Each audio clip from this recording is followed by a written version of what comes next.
Biografi Kiai Ageng Banyu Biru, Guru Spiritual Joko Tingkir.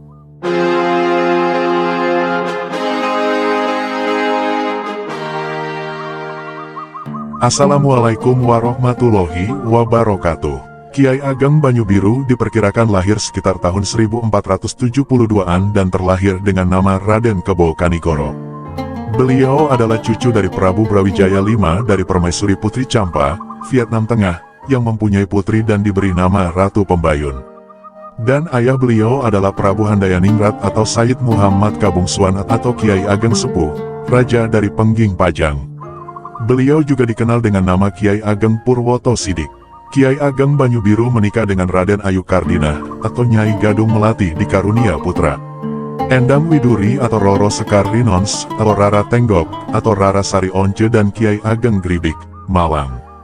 Nasab Kiai Ageng Banyu Biru jika diambil dari garis keturunan ibu beliau adalah cucu dari Prabu Brawijaya V Brei Kertabumi dengan silsilah sebagai berikut. Prabu Brawijaya V Brei Kertabumi, Ratu Pembayun, Kiai Ageng Banyu Biru atau Kiai Kebo Kanigoro atau Kiai Ageng Purwoto Sidik.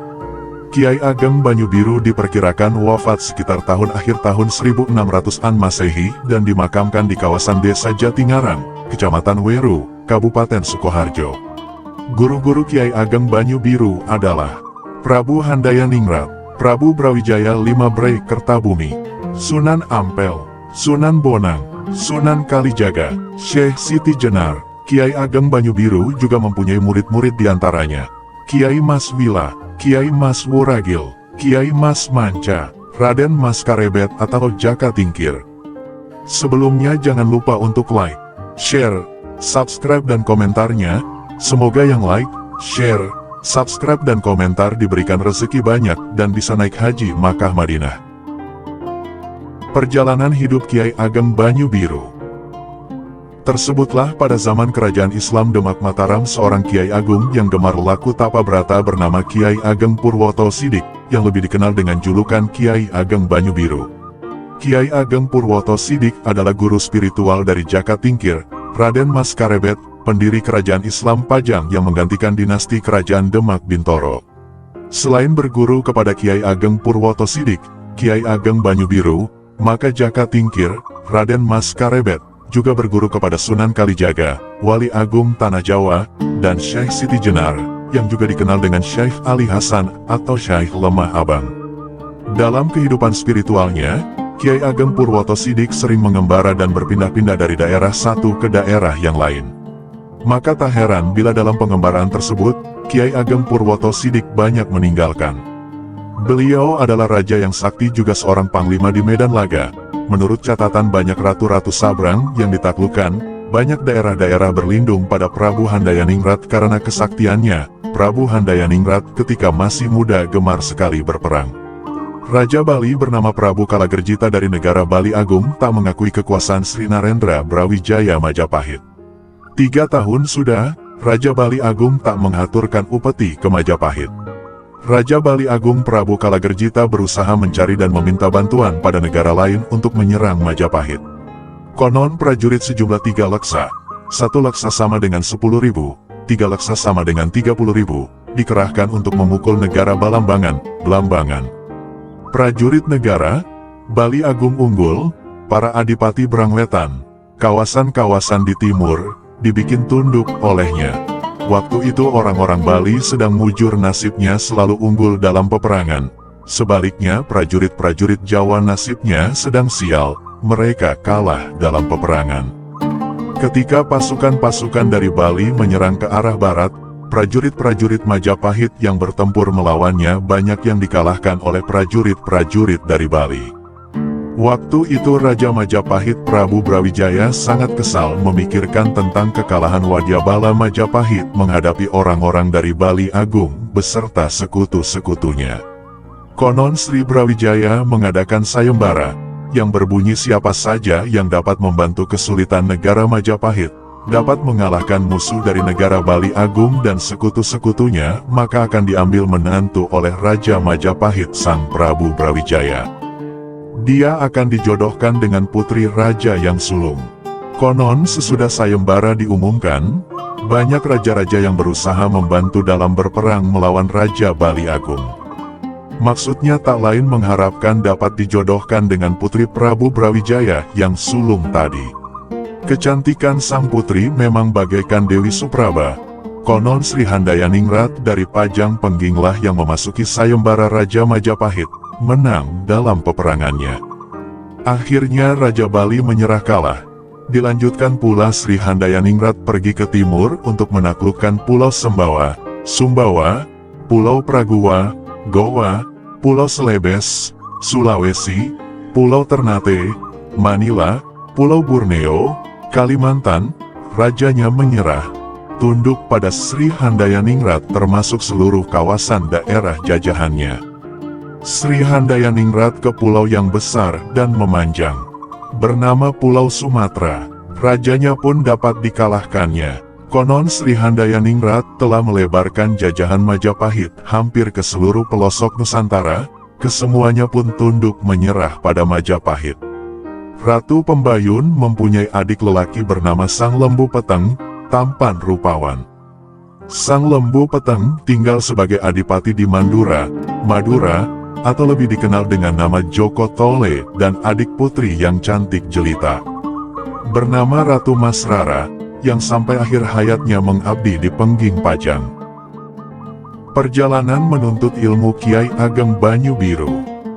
Konon Raja Pajang Pengging Sri Handayaningrat wafat, dan meninggalkan putra 2 orang lelaki.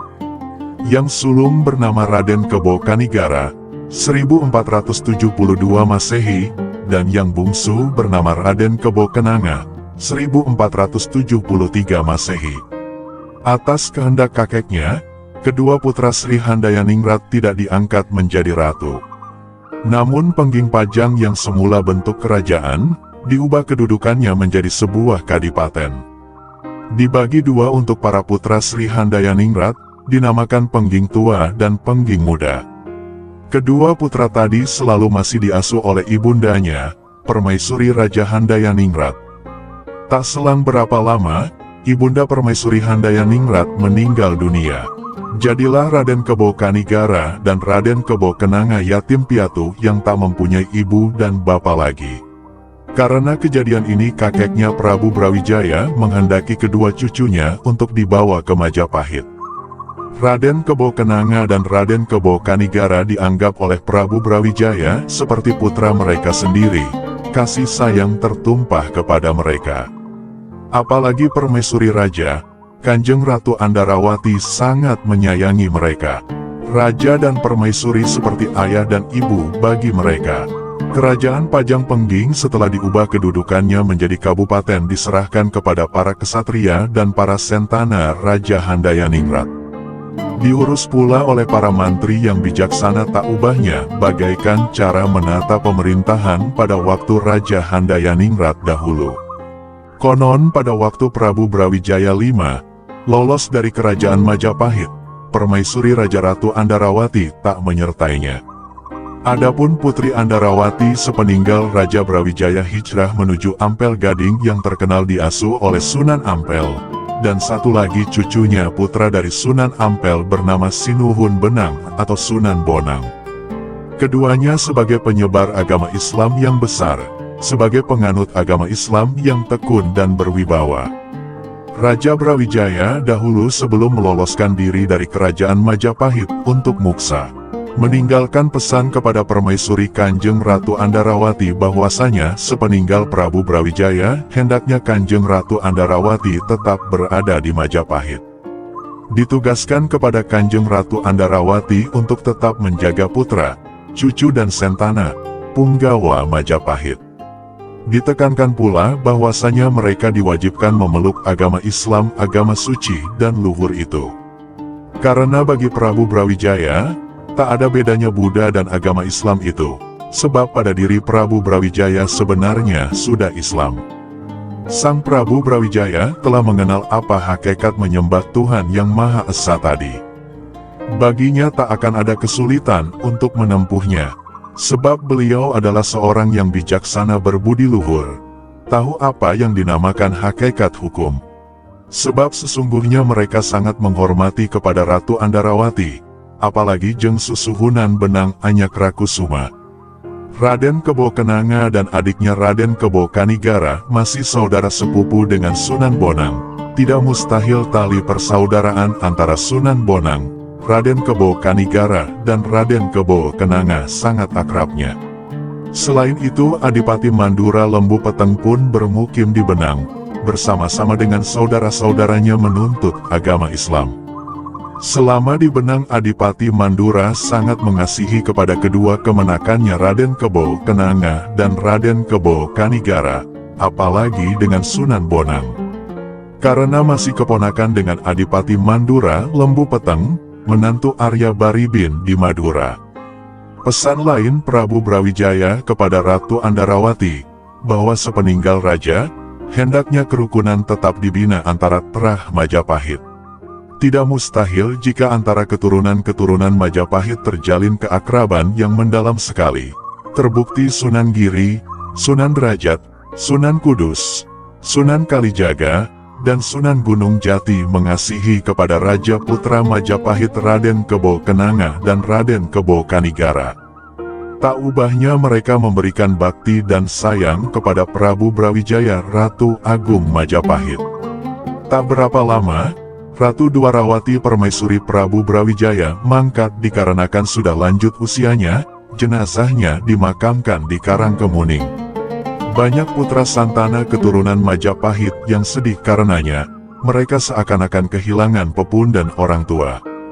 Kemudian menyusul Sunan Bonang juga telah wafat, jenazahnya dimakamkan di asrama Sundya Bonang. Ditandai dengan sengkala Wisik Sukci Adining Bumi, tahun Jawa 1445 atau tahun Masehi 1523. Digantikan oleh adiknya Sunan Derajat dengan gelar Wali Gos Kutub Rahman. Konon selang setengah tahun dari wafatnya Sunan Bonang mangkat pula Dipati Mandura Lembu Peteng. Jenazahnya dimakamkan di Karangkajenar, terletak di bagian bawah makam Ibu Prameswari. Putranya menggantikan sebagai Dipati Mandura, yang bernama Lembu Wara. Sepeninggal Ratu Andarawati, Sunan Bonang dan pamandanya Adipati Lembu Peteng Mandura, Raden Kebo Kanigara dan Raden Kebo Kenanga merasa waktunya kembali ke Pengging, sebab kedua-duanya ingin mengabdikan pada jalan kehidupannya masing-masing. Raden Kebo Kanigara memilih bermukim di Gunung Merapi, hidup sebagai seorang penyebar agama Islam bersama dengan istri sebagai Endang dan putra-putranya sebagai Manguyu dan Jejanggan. Kiai Ageng Banyu-Biru membuang semua ambisi politiknya dan strategi meraih kekuasaan yang agak berbeda. Karena itulah beliau tampil kiai yang soleh dan terpelajar. Tidak lagi berkuasa sebagai bendera di atas bawahnya, dia beralih sebagai empu bagi santri-santrinya. Beliau adalah kiai dari pesantren di daerah yang bernama Banyu Biru di wilayah Sukoharjo, Jawa Tengah. Seorang ulama yang rendah hati yang menolak penghormatan dan sanggup bergabung dengan pengikut-pengikutnya untuk bekerja di sawah dan ladang. Raden Kebo Kanigoro memilih kehidupannya sebagai layaknya seorang santri. Tak diinginkannya hidup selayaknya seorang raja putra Pengging. Seluruh penduduk dalam pimpinan Raden Kebo Kanigoro sangat maju ibadahnya, tekun dalam mendalami agama. Semuanya melakukan ibadah agama Islam. Sehari-hari yang mereka lakukan hanya beribadah, setelah bersembahyang pergilah ke sawah atau ke ladang. Perjalanan menuntut ilmu dari Syekh Siti Jenar. Ada seorang waliullah sakti bernama Syekh Siti Jenar Susuhunan di Lemah Bang. Terkenal seorang ahli laku tapa brata, memiliki segala ilmu tinggi, ahli rasa dan tak akan terkecoh ataupun keliru dalam membedakan rasa manisnya gula dan bukan gula. Seorang pertapa yang memiliki ilmu yang sempurna dalam penghayatan kepada Tuhan Yang Maha Esa, beliau tahu dalam penghayatan kehidupannya dalam menjalankan ibadah agama mana ada dan mana tiada, dan memahami tentang ajaran manunggaling kaula dan Gusti. Juga awal dari ada dan akhir dari ada. Singkat kata, Syekh Siti Jenar adalah seorang yang tahu apa yang akan terjadi, seorang yang bersifat terbuka di dalam sikap dan hatinya maupun dasar-dasar penghayatan hidupnya. Seorang waliullah sakti yang sudah tanpa aling-aling, penghalang, lagi memiliki ilmu mampu tak kenapati, sempurna dalam pelepasan diri. Mendalami sedalam-dalamnya akan ilmu kesempurnaan hidup atau kemuksaan diri. Kiai Ageng Banyu-Biru menerima kedatangan waliullah Syekh Siti Jenar dengan segala kerendahan hati dan keterbukaannya. Lama Syekh Siti Jenar bermukim di Pengging, Kiai Ageng Banyu-Biru berguru kepada waliullah tadi.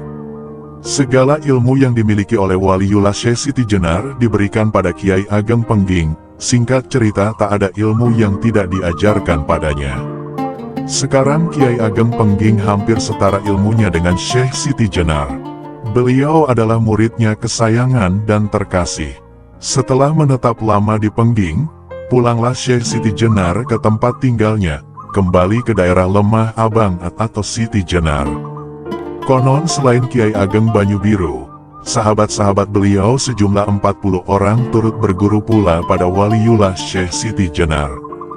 Mereka adalah Kiai Gede Pengging, Kiai Gede Getasaji, Kiai Gede Balak, Kiai Gede Butuh, Kiai Gede Ngerang, Kiai Gede Jati, Kiai Gede Tingkir, Kiai Gede Petalunan, Kiai Gede Pringapus, Kiai Gede Nganggas, Kiai Gede Wanalapa, Kiai Gede Paladadi, Kiai Gede Ngambat, Kiai Gede Karangwaru, Kiai Gede Babadan, Kiai Gede Wanantara, Kiai Gede Majasta, Kiai Gede Tambakbaya, Kiai Gede Bakilan, Kiai Gede Tembalang, Kiai Gede Karanggayam, Kiai Gede Selandaka, Kiai Gede Purwasada, Kiai Gede Kebokangan, Kiai Gede Kenalas, Kiai Gede Waturante, Kiai Gede Taruntum, Kiai Gede Pataruman, Kiai Gede Banyuwangi, Kiai Gede Puma, Kiai Gede Wanasaba, Kiai Gede Kare, Kiai Gede Gegulu, Kiai Gede Candi di Gunung Pragota, Kiai Gede Adibaya, Kiai Gede Karurungan, Kiai Gede Jatingalih, Kiai Gede Wanadadi, Kiai Gede Tambangan, Kiai Gede Ngampuhan, Kiai Gede Bangsri Panengah. Ke-40 sahabat seilmu dan seperguruan tadi mengikrarkan persaudaraan dengan Kiai Ageng Banyu-Biru. Semakin kokoh dan akrab persahabatannya antara Pengging dan daerah-daerah yang dikuasai oleh sahabat-sahabatnya tadi. Ketika Syekh Siti Jenar kembali ke padepokannya, Kiai Ageng Banyu-Biru turut mengantarkannya beserta ke-40 sahabat-sahabatnya. Kiai Ageng Pengging dan ke-40 sahabat-sahabatnya menetap di kediaman Syekh Siti Jenar lumayan lama sambil mempelajari dan memperdalam beragam ilmu, aneka permasalahan kehidupan yang selalu dibahas dengan Syekh Siti Jenar. Sampai akhirnya dirasa cukup beliau menuntut ilmu kepada Syekh Siti Jenar. Kiai Ageng Banyu-Biru mohon pamit bersama-sama ke-40 sahabatnya. Perjalanan dakwah Kiai Ageng Banyu-Biru. Setelah dirasa cukup akhirnya Raden Kebo Kanigoro memutuskan melakukan perjalanan menyebarkan dakwah agama Islam beserta istri dan anaknya tanpa diikuti satu orang kaula dari Pengging. Setelah sekitar 7 tahun Kiai Ageng Purwoto Sidik mengembara, beliau kemudian hijrah ke Rejosari, Semin, Gunung Kidul. Di tempat itu beliau hidup di tengah hutan Kaligoyang. Setelah beliau hidup di tengah hutan Kaligoyang cukup lama, lalu beliau meneruskan pengembaraan sampai di Jatingarang, Sukoharjo, dulu bernama Hutan Wonogung. Di tempat baru ini Kiai Ageng Purwoto Sidik melakukan tapak kungkum di sendang setempat. Konon karena pancaran dari energi spiritual Kiai Ageng Purwoto Sidik, maka air sendang Wonogung mendadak berubah berwarna biru. Hingga sendang itu pun seiring berjalannya waktu kemudian dinamakan Sendang Banyu Biru. Berdasarkan peristiwa ini pula, Kiai Ageng Purwoto Sidik diberi julukan Kiai Ageng Banyu Biru. Pada era selanjutnya, julukan Kiai Ageng Banyu-Biru digunakan pula oleh murid-murid dan orang-orang sesudah beliau yang memang cinta pada sosok ketokohan beliau. Perlu diketahui bahwa Dusun Banyu-Biru berada di selatan kota Solo, Jawa Tengah, yang disebut-sebut sebagai tempat Jaka Tingkir, Sultan Kerajaan Pajang, berguru, menimba ilmu. Setelah Jaka Tingkir berguru kepada Kiai Ageng Banyu Biru, beliau kemudian melakukan perjalanan ke Gunung Majasto, selanjutnya ke Pajang.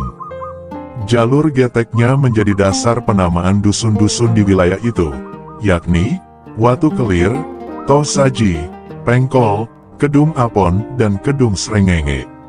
Selain Sendang Banyu Biru, ada 8 sendang lain sebagai petilasan Kiai Ageng Purwoto Sidik, Kiai Ageng Banyu Biru, yakni Sendang Margomulyo, Sendang Krapyak, Sendang Margojati, Sendang Bendo, Sendang Gupak Warak, Sendang Danumulyo, Sendang Siluwih, dan Sendang Sepanjang. Sendang Gupak Warak berada di Wonogiri, dan sendang lainnya tersebar di Weru, Sukoharjo. Semua sendang itu kini airnya telah menyusut. Bahkan Sendang Banyu Biru sudah tidak lagi mengeluarkan air, dan dibiarkan menjadi kolam kering penampung air hujan, dan di atasnya dibangun sebuah masjid. Setelah meninggalnya Syekh Siti Jenar, murid-murid beliau berduka sangat dalam. Seakan-akan mereka ditinggal orang tuanya, sebab Syekh Siti Jenar selain sebagai guru, di hati mereka tak ubahnya bagaikan orang tua sendiri. Sedih bagaikan anak yatim piatu yang ditinggal kedua orang tuanya. Yang tertinggal hanyalah kenangan kasih sayang Syekh Siti Jenar saja, yang sangat dalam menjangkau di lubuk hati mereka, sehingga mereka seakan-akan turut merasakan penderitaannya maupun kemuliaannya. Setelah peristiwa Syekh Siti Jenar, kemudian beliau mendengar kabar tentang apa yang terjadi dengan adiknya Kiai Ageng Pengging. Maka demi keamanan beliau dan keluarganya, maka diputuskan untuk melakukan perjalanan untuk sementara menjauh dari suasana politik yang sedang panas pada saat itu sambil melakukan dakwah sampai keadaan kembali tentram. Untuk sementara urusan pesantren dititipkan kepada para santri-santri beliau sambil berpesan tetap selalu melakukan dakwah dan jangan sampai berhenti. Ada banyak lika-liku hidup yang harus dilalui tokoh Ki Kebo Kanigoro, Kiai Purwoto Sidik Banyu Biru, mulai dari pengejaran dari pihak-pihak yang tidak senang terhadap pribadinya, hingga perjalanan hidupnya yang sering berpindah-pindah tempat karena mencari keselamatan jiwa dan raga karena rentetan perpolitikan kerajaan di atas.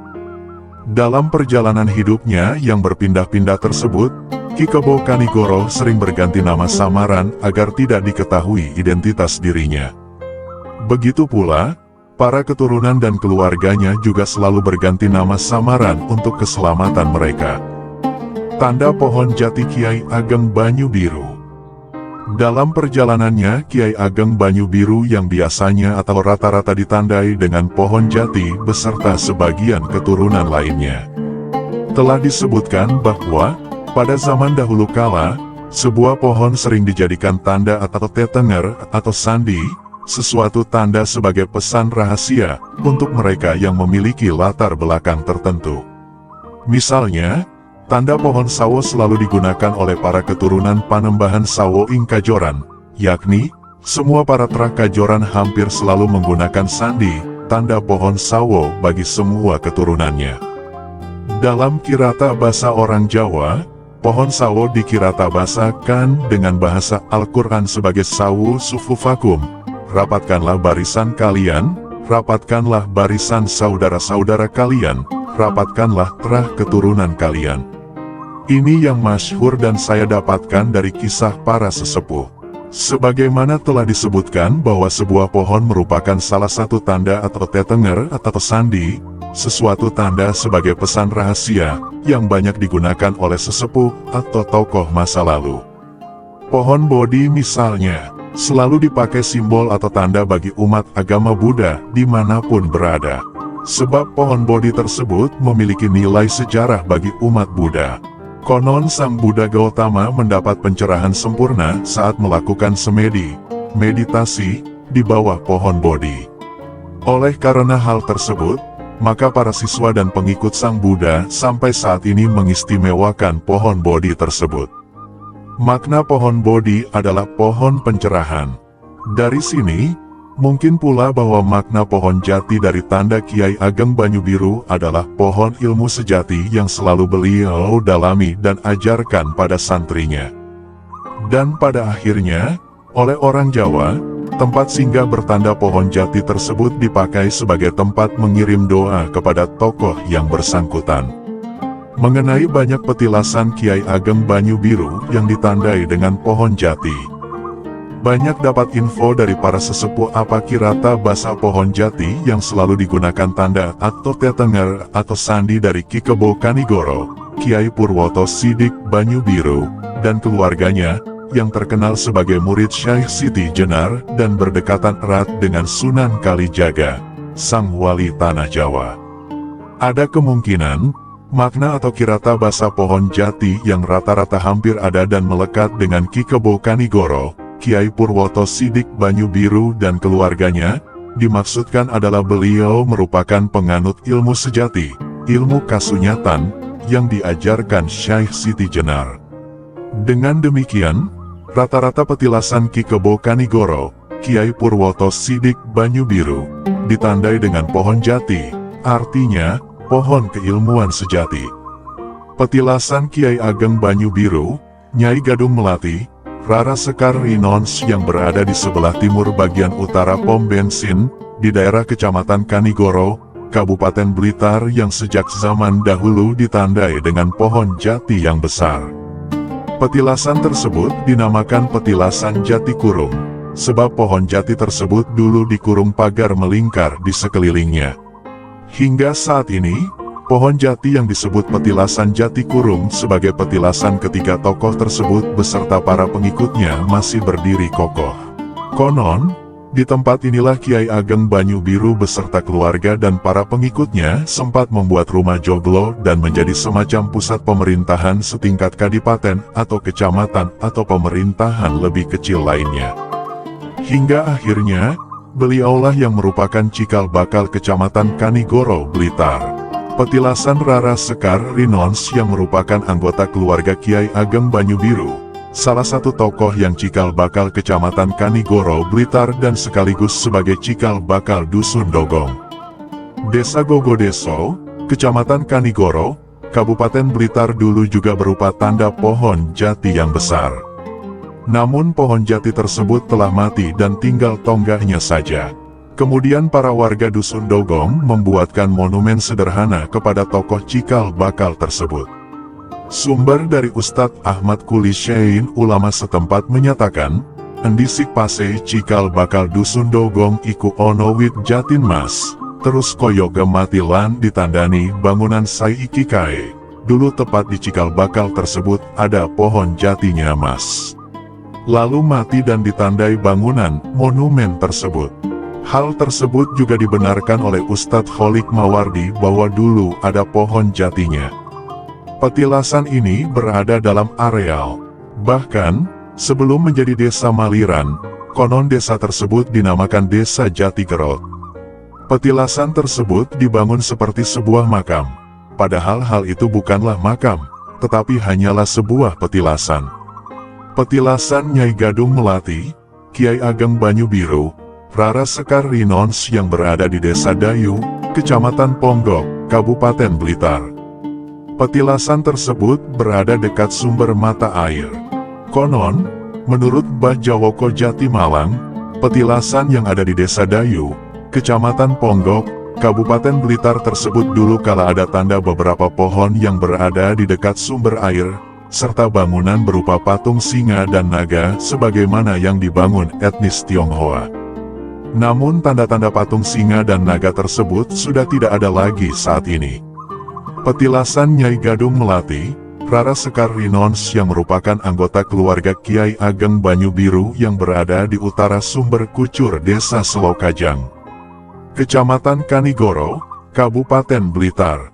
Petilasan tersebut juga ditandai dengan pohon jati yang berusia cukup lama. Namun pohon jati tersebut telah tiada dan ditebang oleh pemilik pekarangan di tempat tersebut. Saat ini hanya terdapat tonggak pohon jati dan bekas dibakari dupa wangi. Terdapat pula cok bakar dari sebagian warga yang nyekar di tempat tersebut. Petilasan Kiai Ageng Banyu Biru di Dukuh Kaligayam, Desa Rejosari, Kecamatan Semin. Petilasan ini juga ditandai dengan pohon jati pula. Pohon jati yang berusia ratusan tahun tersebut telah roboh dimakan usia. Konon pohon jati tersebut dinamakan pohon jati beduk di Dukuh Kaligayam sebagai petilasan Kiai Ageng Banyu Biru ketika singgah dan melakukan kegiatan spiritual di tempat tersebut. Putra Kiai Ageng Banyu Biru yang bernama Kiai Ageng Gribik juga menggunakan tanda pohon jati untuk menyebut dusun yang ditempatinya, yakni Ki Ageng Gribik di Jatinom, Klaten, Jawa Tengah. Konon di Jatinom tersebut dahulu juga ditandai pohon jati enom, pohon jati yang masih muda. Tak dapat diketahui secara pasti di mana pohon Jatinom, pohon jati muda, tersebut berada. Namun, arti daerah bernama Jatinom tidak lepas dari keturunan Kiai Ageng Banyu Biru bernama Kiai Ageng Gribik yang menandai daerah tersebut dengan pohon jati. Diceritakan salah satu sesepuh bahwa Kiai Ageng Gribik inilah yang dilegendakan warga Rawapening Ambarawa dengan Raden Baru Klinting yang mencari ayahnya di puncak gunung. Tentu saja tidak semua Kiai Ageng Banyu Biru semua ditandai atau ditanami dengan pohon jati. Sebab usaha pengejaran Ki Kebo Kanigoro dari rentetan perpolitikan pada masa itu bisa jadi tidak menyempatkan beliau dan para cantriknya untuk memberi semua yang ditempatinya saat beliau singgah dengan pohon jati. Artinya, hanya tempat-tempat tertentu yang nyaman ditempatinya saja yang diberi tanda atau tetenger atau sandi berupa pohon jati. Misalnya, di Kademangan Blitar berada di selatan Sungai Berantas bergandengan dengan Langgar, Musala, juga ada petilasan Nyai Gadung Melati yang merupakan istri dari Ki Kebo Kanigoro. Begitu pula, petilasan Kiai Ageng Banyu Biru yang berada di lereng Gunung Merapi, dan lain sebagainya. Tak jauh dari itu, Dusun Sekardangan, Desa Papungan, Kecamatan Kanigoro konon merupakan tempat terakhir ketika Nyai Gadung Melati dan putrinya bernama Rara Sekar Rinons untuk memutuskan kembali menyusul Kiai Ageng Banyu Biru di Dusun Sarehan, Desa Jatingarang, Kecamatan Weru, Kabupaten Sukoharjo, Jawa Tengah. Mbah Kiai Zainuddin sesepuh dan ulama daerah Sekardangan mengatakan, "Embu, andisi kritane mbahe wedok karo anake balik maneh ning Jawa Tengah. Gak tahu, tapi ceritanya dulu eyang putri dan anak perempuannya kembali lagi ke Jawa Tengah. Namun sebelum kembali ke Jawa Tengah konon Nyai Gadung Melati sempat berkunjung dulu ke rumah anaknya Ki Ageng Gribik yang berada di Malang. Kata Mbah Kiai Zainuddin, sakdurunge balik ning Sukoharjo, mbahe wedok endisik menyang Malang disek." Hal tersebut juga dibenarkan oleh Mbah Bayan Mayar yang mendapat cerita dari Mbah Markalam, kakeknya. Dari perjalanan dan persinggahan Kiai Ageng Banyu Biru dan keluarganya yang cukup melelahkan karena rentetan perpolitikan pada saat itu, kemudian mereka kembali menetap terakhir di Dusun Sarehan, Desa Jatingarang, Kecamatan Weru, Kabupaten Sukoharjo, Jawa Tengah. Kiai Ageng Banyu Biru dimakamkan di tempat tersebut. Begitu pula, Nyai Gadung Melati, Rara Sekar Rinons dimakamkan dalam areal makam Banyu Biru tersebut. Pertemuan dengan Mas Karebet atau Jaka Tingkir. Kiai Ageng Banyu Biru adalah pemimpin sebuah padepokan. Banyak para siswa yang berguru kepada beliau. Kiai Ageng Banyu Biru dibantu oleh dua orang adik laki-lakinya, yaitu Kiai Mas Wila dan Kiai Mas Wuragil.